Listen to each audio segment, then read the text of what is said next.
ازيكم حبايب قلبي عاملين ايه؟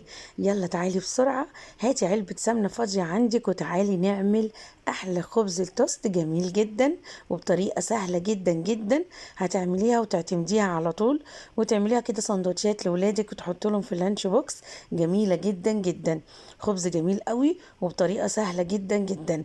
بعلبة سمنة فاضية عندك هتعملي احلى خبز توست جميل قوي وتحفة جدا. يلا بقى ما تنسيش تحطي اللايك ويلا بينا نعمل احلى خبز.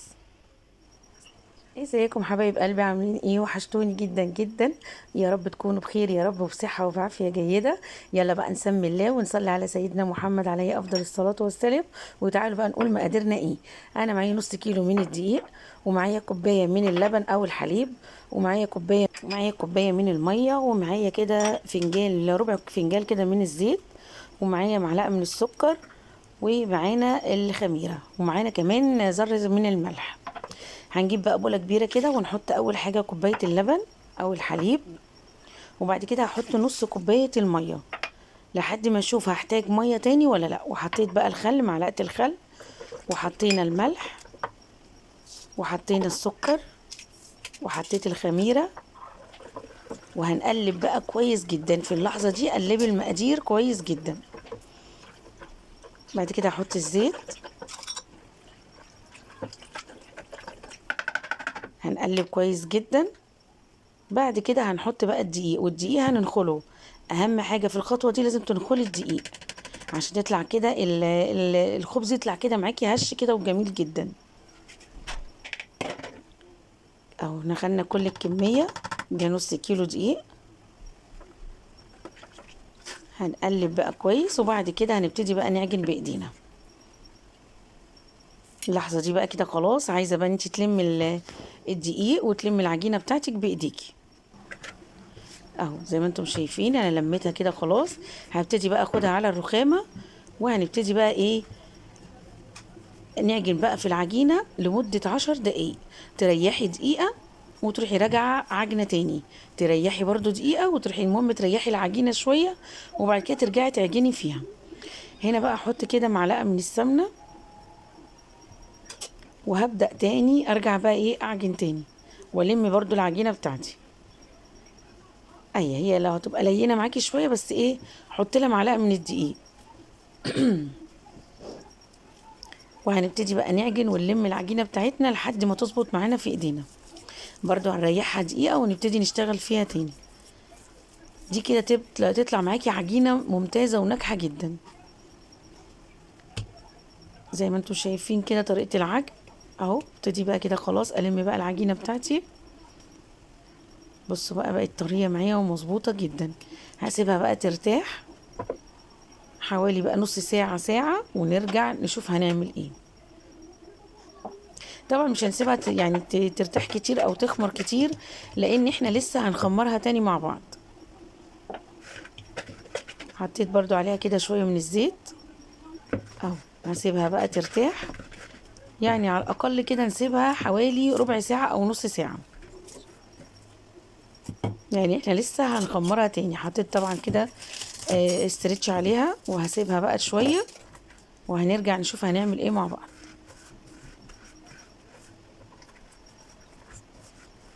وهغطيها كمان، احط عليها فوطة وهسيبها بقى على جنب. تعالوا بقى نحضر.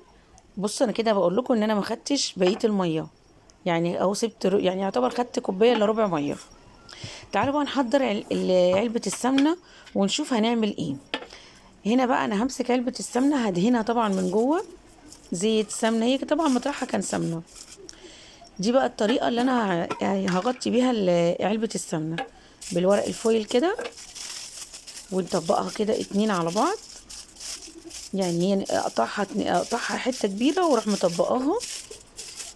بصوا واروح عامله لها بقى كده، اروح عاملاها كده على علبه السمنه كاني عملت لها غطا اهو. بصوا شايفين، طبعا انا هعمل على كل واحده اتنين، هيبقوا اتنين فوق بعض. هعمل لسه برضو هعمل واحده تانية على دي وواحده تانية على دي اهو. بصوا بقول لكم ان انا هعمل تاني عشان لما تخمر وتبقى وتخش الفرن ما تنطرش الورقه منها، تبقى الورقه متماسكه عليها اهو. بصوا عملت اتنين الخطوات دي مهمة جدا، لازم تعمليها وتعمليها مظبوطة جدا. اهو كده خلاص بقوا من الاتنين كده مع بعض. ودي برضو هعملها نفس الحكاية. هنا بقى اهو بقى دهنت علبة السمنة اهي. بصي كان فيها سمنة وانا ايه يا دوبك بس ايه ظبطتها كده اهو. اهم حاجة لازم تدهنيها. وهبدرها كده برضو بالدقيق اهو. دهنيها بقى سمنة، دهنيها زيت، زي ما انت عايزة اهو. نبدر بقى بالدقيق، ولو في دقيق زيادة بصوا بنشيله. حطيتها في التانية عشان هعمل برضو التانية نفس الحكاية. كده خلاص انا خلصت كده علب السمنة ظبطتهم. بصوا بقى العجينة بتاعتي مرتاحة ازاي وخمرت ازاي، جميلة جدا. طبعا هقسم بقى العجينة دي لكورتين اهو. يعني دوبك بس هلم كده العجينة عشان هقسمها اتنين اهو. جبتي بقى سكرابر، جبتي سكينة حامية شوية وتقسمي بقى كده العجينة. هاخد طبعا اول نص كده معايا هفرده مستطيل. بصوا زي ما انتوا شايفين كده اهو. ممكن تستخدمي النشابة او والله بايديكي على طول كده هتتلمي معاكي اهو. بصوا هنلمها بقى كده.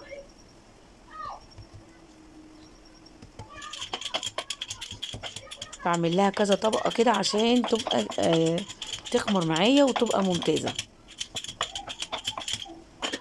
اهو. زي ما انتم شايفين كده كل الخطوات كده قدامكم.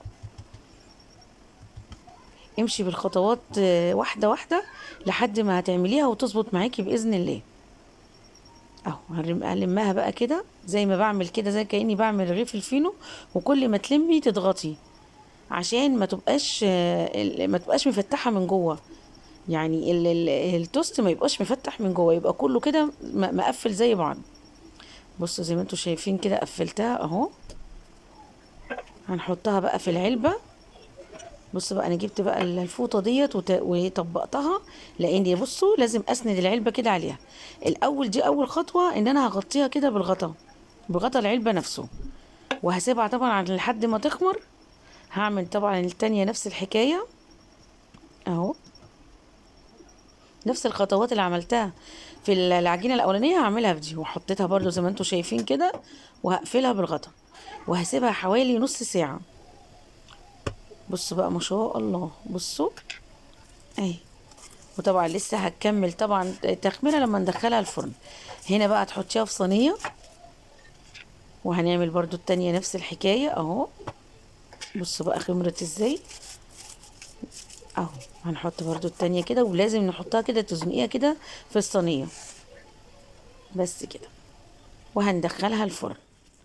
كده خلاص طلعت معانا كده من الفرن. بصوا بقى الجمال، بصوا التحفة. وبتطلع معاكي بكل سهولة. طبعا لازم تسيبيها قبل ما تخرجيها من العلبة، تسيبيها تبرد تماما. اهم حاجة تسيبيها تبرد عشان تعرفي تخرجيها من العلبة بكل سهولة. وتقطعي بقى وتعملي احلى توست لاولادك واحلى خبز توست جميل جدا.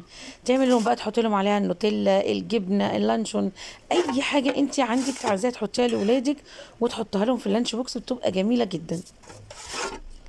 انت عايزه تفطري الصبح بكوبايه شاي بلبن يا جمالها بتبقى تحفه. دي السكينه دي بقى مشرشره كده بقطع بيها اهي. بصوا بقى الجمال، بصوا تحفه ازاي.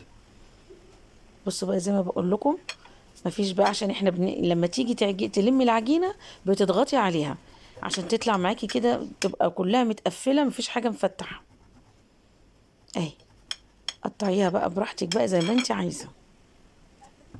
بصوا بقى الجمال، بصوا طريه معايا ازاي وتحفه. يا رب ان شاء الله تجربوها وتعجبكم باذن الله.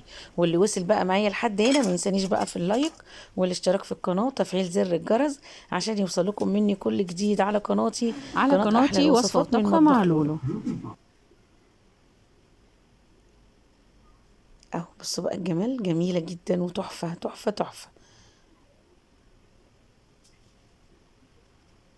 يا رب ان شاء الله الخبز يعجبكم ويعجبكم خبز التوست. سهل جدا جدا جدا.